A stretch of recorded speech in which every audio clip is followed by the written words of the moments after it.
사랑하는 성도 여러분, 오늘 이 금요 은혜의 자리에 기도의 불을 밝히기 위해서 나오신 기도의 용사 여러분 모두에게 하나님의 은혜가, 하나님의 놀라우신 응답이 함께 하시기를 축복합니다. 우리 모두는 기도하는 사람들입니다. 이 자리에 앉아 계신 여러분들은 누구보다도 기도의 소중함을 아시고 기도의 자리를 지키려고 애쓰시는 분들이죠. 우리 교회 역시 기도의 무릎으로 세워진 교회입니다.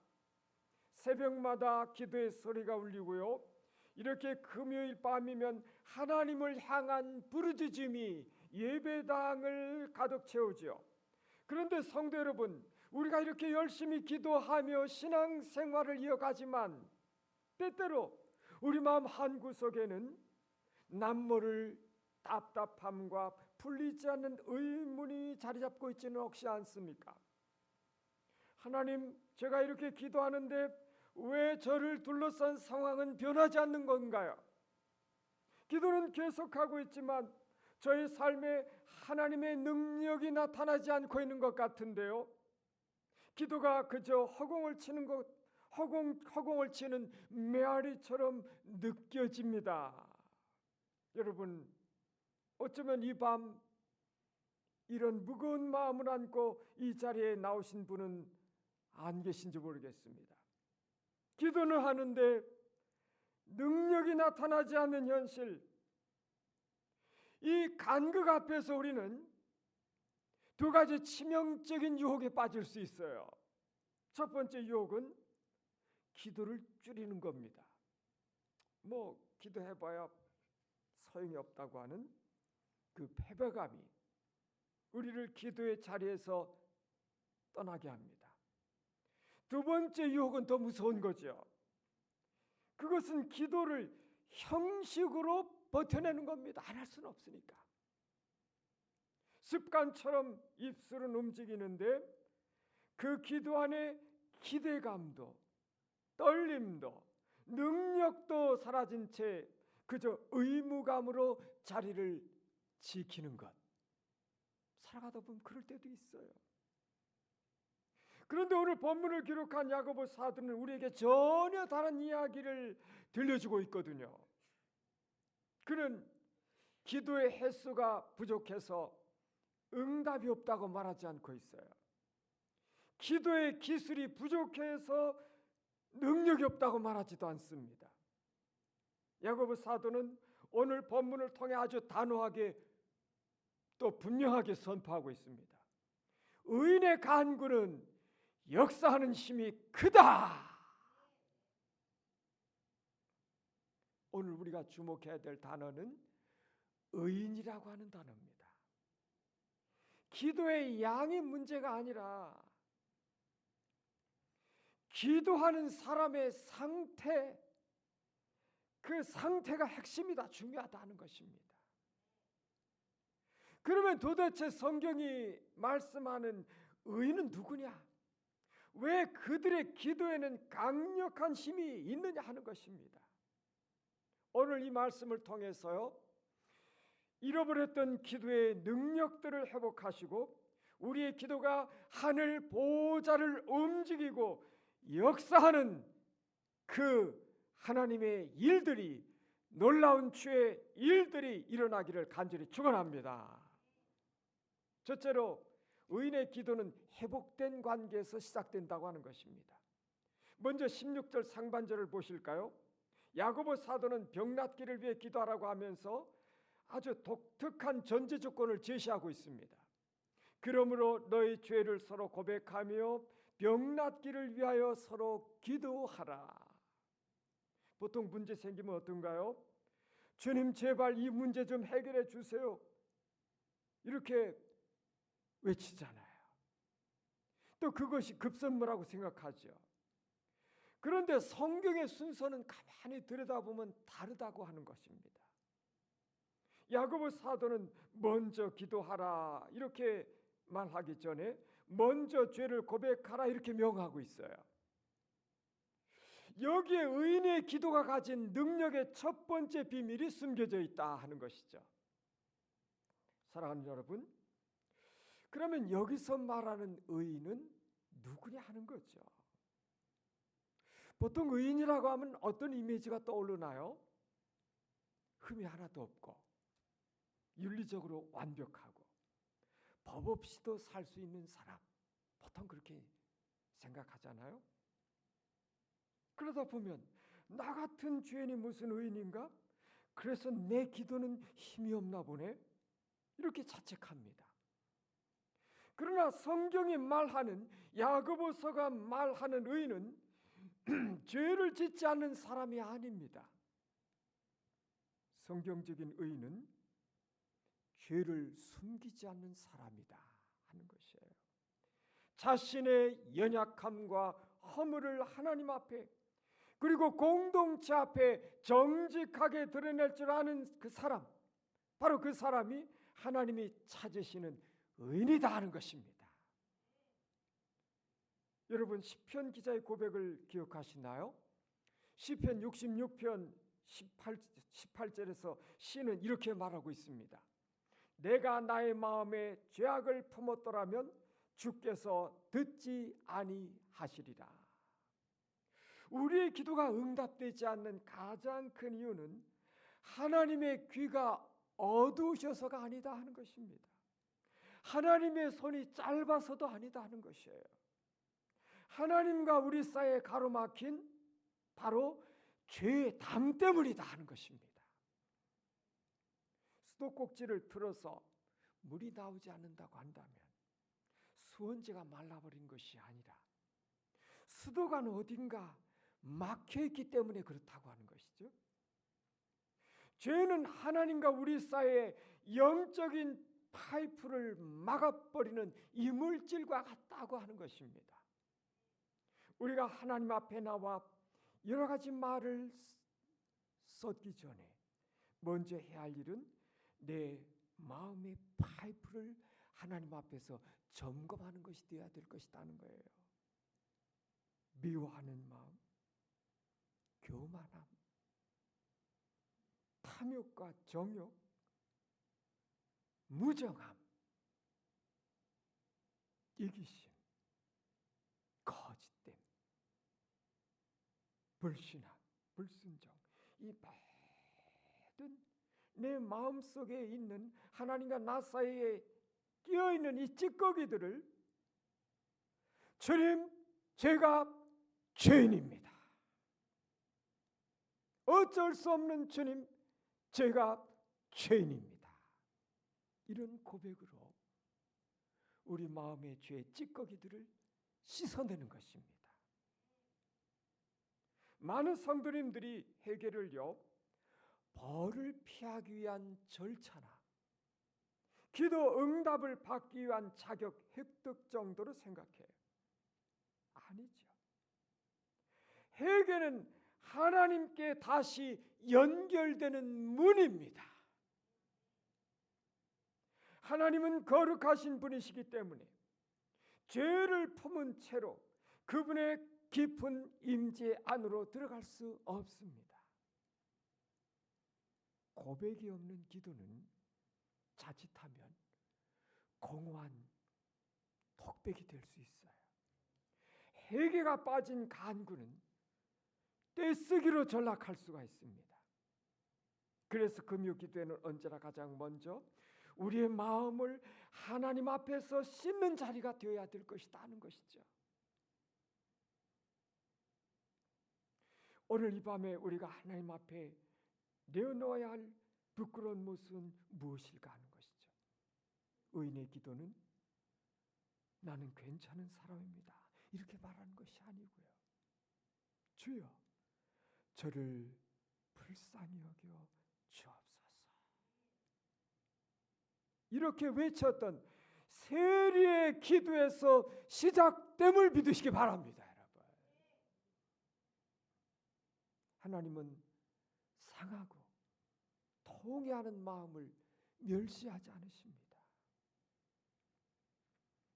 바로 그 정직하고 진실한 고백 위에 하나님의 능력이 임하심을 믿으시기 바랍니다. 둘째로 의인의 기도는 실제로 역사하는 능력이다 하는 겁니다. 회복된 관계 위에서 드리는 기도는 어떤 결과를 가져옵니까? 16절 하반절을 다시 볼까요? 의인의 간구는 역사하는 힘이 큼이니라. 여기서 역사하는 힘, 이 말은요, 헬라어로는 에네르기오, 여기에서 영어에 에너지가 나왔어요. 그러니까 기도는 단순히 마음의 위안을 얻거나 심리적인 안정을 취하는 명상이 아니다. 기도는 실제로 작동하는 에너지다, 능력이다 하는 것입니다.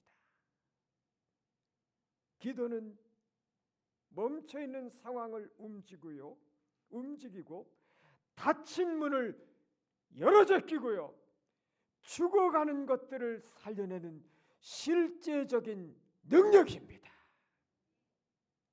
우리는 종종 이런 질문을 합니다.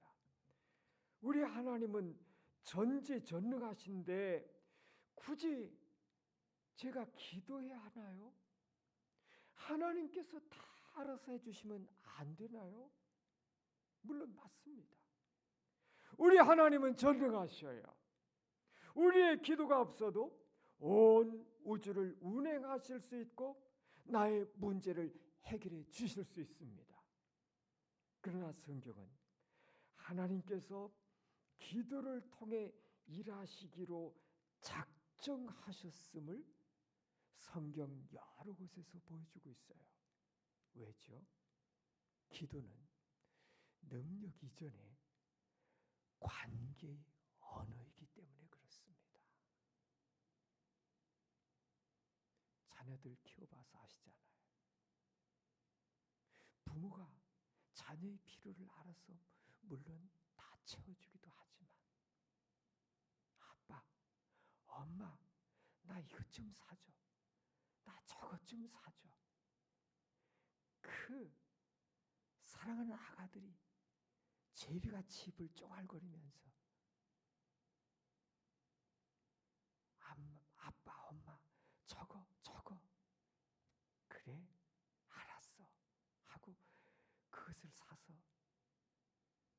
자녀의 손에 안겨줄 때 아빠는 아빠로서 아빠와 자녀의 관계가 그때마다 확인되어지고 그 관계가 깊어집니다. 여러분, 아무런 요구도 안 했는데 엄마 아빠가 알아서 쑥쑥 해주면 물론 기분이 좋죠.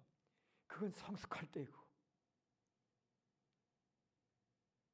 관계의 언어입니다. 관계의 언어예요. 따라해봅시다. 기도는 관계의 언어입니다. 그래서 깊어져가는 것입니다. 하나님의 살아계심, 내 기도에 그분이 응답하고 계시는가 하는 이 깨달음, 확신. 여러분, 하나님은요 우리를 로봇처럼 대하지 아니하시고 동역자로 대하십니다. 우리가 무릎 꿇고 기도할 때 우리 하나님은 그 기도를 재료로 삼으셔서 일하셔요. 하나님은 하늘의 창고에 무한한 복을 쌓아두고 계시지만 그 문을 여는 열쇠를 성도의 기도라는 이름으로 우리 손에 쥐어져 주셨습니다. 그러므로 기도하지 않는 것은요, 하나님이 주신 성도의 특권을 포기하는 것과 같습니다. 여러분의 작은 신음에도 우리 하나님은 귀를 기울이시고요, 그 소리에 반응하셔서 오늘도 천군 천사를 움직이시며 일하시는 하나님을 믿으시기 바랍니다. 역사하는 힘은 또한 우리의 내면을 향해서도 작용하십니다. 우리는 보통 하나님 이 상황 좀 바꿔주세요, 너무너무 힘들어요, 너무너무 답답해요, 하나님 저 사람 좀 제발 좀 바꿔주세요. 이렇게 기도할 때가 있습니다. 그런데 기도의 자리에 깊이 들어가 보신 분들은 아는 게 있어요. 기도는 상황을 바꾸기 전에 기도하는 나 자신을 먼저 바꿔가도록 하는 것입니다. 기도하기 전에는 원망과 불평이 가득했어요. 두려움 때문에 잠 못 이루는 밤을 수없이 보냈습니다. 그러나 우리가 무릎을 꿇고 하나님을 바라보는 그 순간에 주님은 우리의 시선을 땅에서 하늘로, 하늘 보좌로 끌어올리십니다. 문제보다 더 크신 하나님이 그때 보이기 시작합니다. 내 마음에 욕심들이 다듬어지고 나를 향하신 하나님의 뜻이 무엇인지 하나 둘 깨달아가기 시작합니다. 그래서 때로는 응답이 더딘 것 같아도 기도는 결코 헛되지 않다라는 것이죠. 하나님은 이미 기도하는 사람의 내면에서 거룩한 공사를 진행하고 계시기 때문입니다. 여러분. 상황이 변하지 않아도 내가 변하면 그것은 이미 승리한 것입니다. 더 큰 일들이 내 안에서 일어나고 있는 거예요, 여러분. 세월이 지나서 깨닫게 되는 것들이더라고요, 보니까.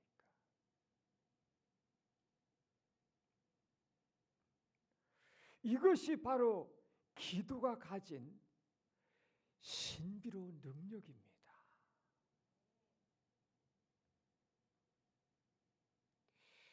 셋째로 의인의 기도는 평범한 사람을 통해 비범한 역사를 만든다고 하는 것입니다. 마지막으로 야고보는 이 기도의 놀라운 능력을 증명하기 위해서 한 사람을 예로 들고 있어요. 누구죠? 구약의 선지자 엘리야입니다. 17절 말씀을 보세요. 엘리야는 우리와 성정이 같은 사람이로되 그가 비가 오지 않기를 간절히 기도한즉 3년 6개월 동안 땅에 비가 오지 아니하고. 엘리야는 어떤 사람이다? 우리와 성정이 같은 사람이다. 야고보는 엘리야를 소개하면서 위대한 선지자라고 말하지 않습니다. 우리와 성정이 같은 사람이라 이렇게 강조해서 말하고 있어요. 의도적인 표현입니다. 우리는 엘리야를 어떤 분으로 기억하죠? 갈멜 산에서 불을 내린 믿음의 영웅으로 기억하고 있잖아요. 그런데 성경 곳곳에 나타난 엘리야의 미드라시 어떠냐는 겁니다. 그는 이세벨의 협박 한마디에 두려워 떨며 도망쳤던 사람입니다. 로뎀나무 아래에 누워서 하나님 차라리 지금 제 생명 좀 걷어가 주세요. 저는 제 조상들보다 절대로 낫지 않습니다. 우울증에 깊이 빠져서 죽기를 간구하던 사람 아닙니까?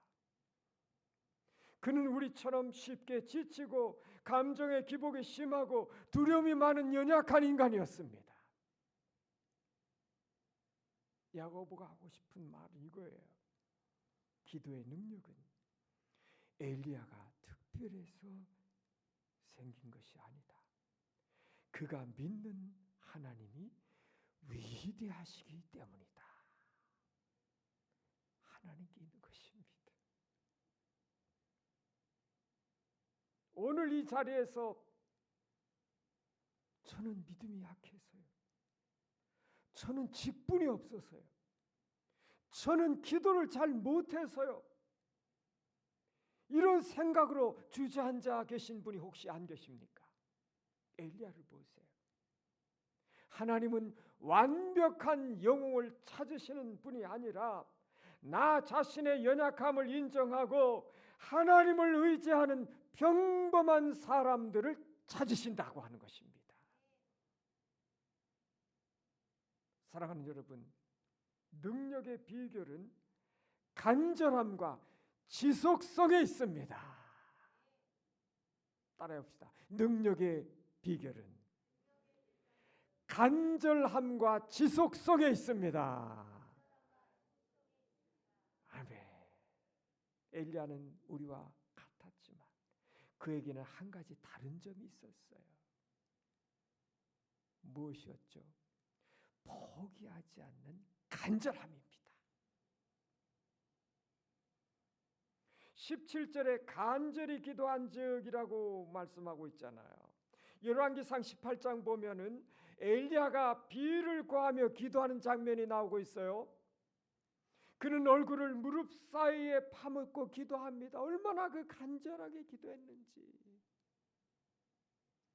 그리고는 사안을 보내죠. 비구름이 보이는지 비의 징조가 보이는지 확인하게 하잖아요. 아무것도 보이지 않습니다. 아무것도 안 보여요. 아무것도 안 보여요. 4번, 5번, 6번. 얼마나 힘이 빠질까요? 그런데 그는 포기하지 않았습니다. 다시 가라. 다시 가거라. 다시 가거라. 다시 가. 7번을 기도합니다. 한 번 기도하고 안 된다고 일어서지 않았어요. 손바닥만한 구름이 보일 때까지, 하나님의 약속이 현실이 될 때까지 기도의 줄을 놓지 않았습니다. 여러분, 의인의 기도는 한 번의 큰 외침이 아니에요. 응답이 올 때까지 두드리는 끈기입니다. 기도의 능력은 화려한 말이 있지 않아요. 하나님을 끝까지 신뢰하는 끈질김에 있습니다. 하나님은 오늘 이 밤에 엘리야처럼 무릎 꿇고 다시 가라고 명하며 7번까지 기도할 사람들을 기다리고 계십니다. 말씀을 맺습니다. 사랑하는 여러분, 오늘 야고보는 우리에게 분명한 기도의 원리를 보여주고 있습니다. 기도의 능력을 잃어버린 시대에, 기도가 종교적 장식품으로 전락해버린 이 시대에 하나님은 다시금 엘리야처럼 기도하는 의인의 기도, 그와 같은 기도자를 찾고 계십니다. 의인의 기도란 무엇입니까? 첫째, 하나님과 막힌 담을 허무는 정직한 회개의 기도입니다. 둘째, 기도가 실제 상황을 바꾸는 하나님의 능력임을 믿는 믿음의 기도입니다. 셋째, 우리와 같은 성정을 가졌지만 포기하지 않고 끝까지 매달리는 끈기의 기도입니다. 이겁니다, 여러분. 오늘 하나님은 우리의 말솜씨 보지 않으셔요. 우리가 얼마나 기도했는지 시간 재지 않으셔요. 그분이 보시는 것은 무엇일까요? 우리의 중심을 보세요. 우리의 중심 보세요.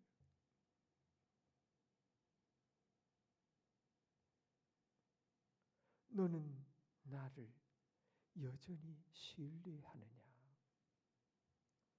너는 죄를 숨기지 않고 내 앞에 나왔느냐?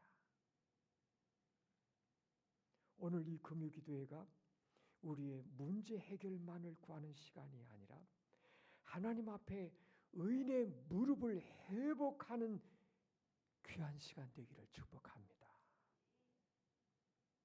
엘리야의 하나님은 오늘 우리의 하나님, 나의 하나님이십니다. 엘리야에게 응답하셨던 그 하나님이 오늘 우리의 작은 신음에도 응답하실 것입니다. 이 시간 우리 함께 들은 말씀을 기억하며 기도의 자리로 나가기를 원합니다. 기도의 문을 여는 것은요, 정직한 마음입니다. 저도 지나온 시간에 많은 기도의 응답들, 정직한 기도했어요. 진실한 기도했어요. 저희 어쩔 수 없는 상황.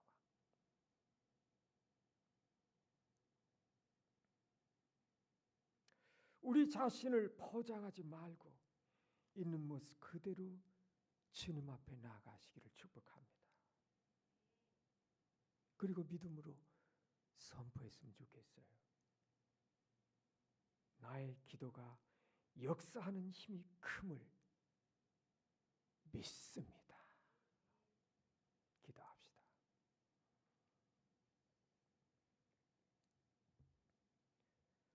그러므로 너희 죄를 서로 고백하며 병이 낫기를 위하여 서로 기도하라.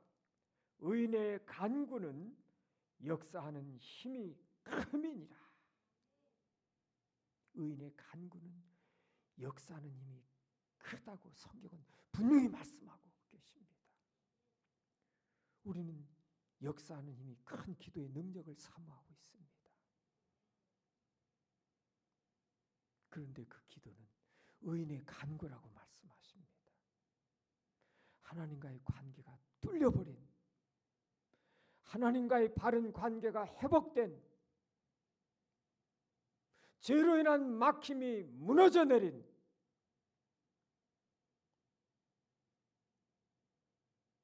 그 중심, 믿음의 중심이 하나님 앞에 바르게 서 있는 믿음의 의인,